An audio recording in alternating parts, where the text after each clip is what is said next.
So one of the most interesting micro stories or sort of like sub stories of the entire Trump being banned from Twitter and Parler being kicked off of the Apple Store is the story of Republican Senator Josh Hawley's book. So I'm going to kind of catch everybody up quickly. If we're not all on the same page, the story won't make a lot of sense. So the meat of the story is as follows. Republican Senator Josh Hawley got a lot of attention before January 6th, and he got an attaboy from Donald Trump because Josh Hawley was the first Republican senator to say he would be objecting to the electoral vote count on January 6th. There had been a number of members of the House of Representatives who had said, we will object, I will object. But for the objections to actually stop the count and lead to the 2 hours of debate that normally would take place, you also need a senator to object. And Josh Hawley was the first senator to say, I will be objecting.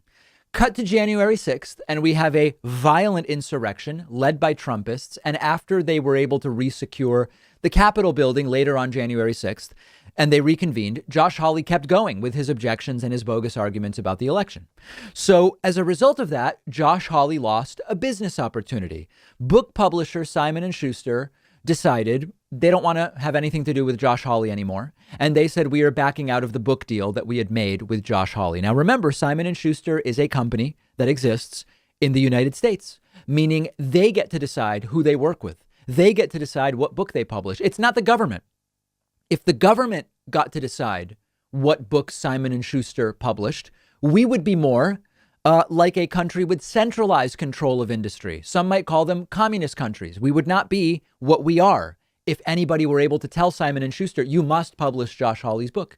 Well, Josh Hawley went on Tucker Carlson's program last night, and they both seem to not understand how capitalism works all of a sudden. Let's get into it. Senator, thanks so much for coming on. So you're now one of the most despised people in America, so I appreciate your taking the time for being hated to come on the show tonight.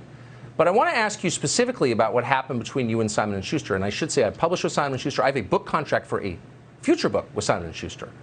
It's making me very uncomfortable watching what they did to you. On what ground did they cancel your book contract? So let's even stop there just for a moment. Tucker says now he himself is uncomfortable because he has an upcoming book deal with Simon and Schuster. Well, you know what, Tucker? You can act on that. You can deal with that. If you're uncomfortable with what Simon and Schuster did, you have the power to say to Simon and Schuster, I don't want to do the book with you anymore. I'm going to find some right-wing publisher or whatever the case may be. That's how capitalism works. If Tucker decides I'd rather not work with Simon and Schuster, I'd rather not accept the money, he can say to them, I'm out. Let's continue. Well, they don't like the exercise of free speech, Tucker, I think, is at the end of the day. I mean, this is really about the First Amendment. It's really about free speech. And Simon and Schuster didn't like me doing what Democrats in Congress did in 2001 and 2005 and 2017 when Democrat members of Congress objected during the certification process in order to try to have a debate about election integrity. You know, that's the First Amendment at work. That's democracy at work. But Simon and Schuster, and unfortunately a lot of people on the left now, decided that the First Amendment is something they no longer support. And I'll just say this, Tucker, at a time of division, we've got to rally around the things that unites us as Americans. And I think the First Amendment and free speech has got to be at the top of that list. So this is not about the First Amendment. Why do they keep talking about the First Amendment? Josh Hawley has a right as a lawmaker. It's not really even about speech. As a senator, Josh Hawley can object to votes on the grounds he objected to them. Simon and Schuster, as a corporation that exists in the United States, can decide we want to publish a book with Josh Hawley or we don't. That's it. That's the full story here. Josh Hawley is wrong that this is about the First Amendment or about free speech.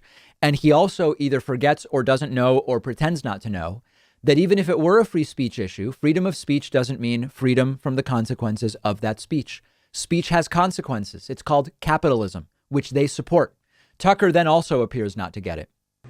So if some creepy low IQ politician says, I want to shut down the other side, okay, I get it. But a publisher is literally the guardian of the First Amendment. If you're a publisher, you exist because of the First Amendment. Your duty is to protect the First Amendment. But the people around Simon & Schuster are now so crazed with ideology that they can't bear to hear a contrary view expressed. I mean, what does that portend for the country? Well, I think it really shows, Tucker, that we're in a period where the First Amendment values and principles of freedom of speech, also freedom of worship, freedom of religion, these things are really under attack by some quarters, by many quarters. That is not at all what this is about. This has nothing to do with Simon and Schuster wanting to suppress speech or not being willing to hear a different opinion. Simon and Schuster made a business decision. Josh Hawley is a disgusting, depraved, extremist, agitator. His actions on January 6th confirm it. Simon and Schuster decided, you know, the books we would sell by doing this book with Josh Hawley, for us, don't outweigh the downside to our business of working with him. And they made a decision. How can anyone argue against Simon and Schuster's unilateral right to make that decision?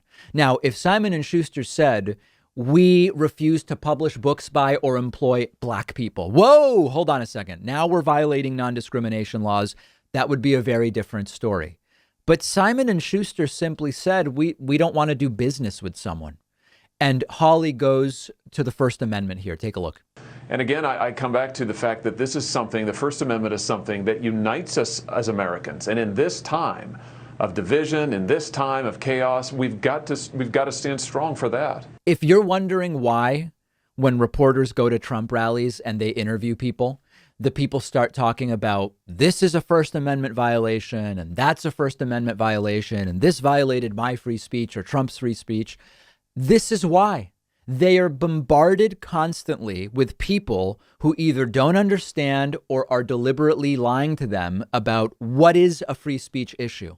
What is a First Amendment issue when it has nothing to do with that whatsoever? So, you know, every time I ask this, a bunch of people say, Tucker definitely knows this is not really about speech. Josh Hawley probably also knows they're being disingenuous. That may be. It doesn't matter why they're doing it. It's bamboozling a lot of people. And again, it goes back to education and media literacy. If more people were better educated, they wouldn't fall for this nonsense about this being an issue of speech. Let me know what you think.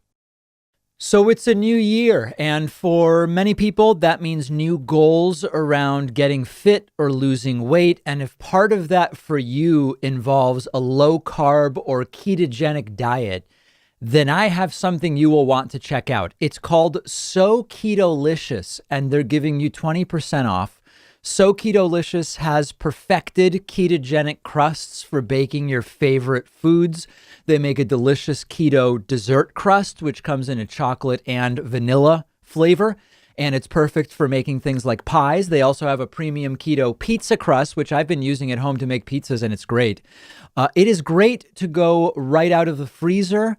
And when you cook it, it doesn't fall apart like a lot of other low carb crusts do.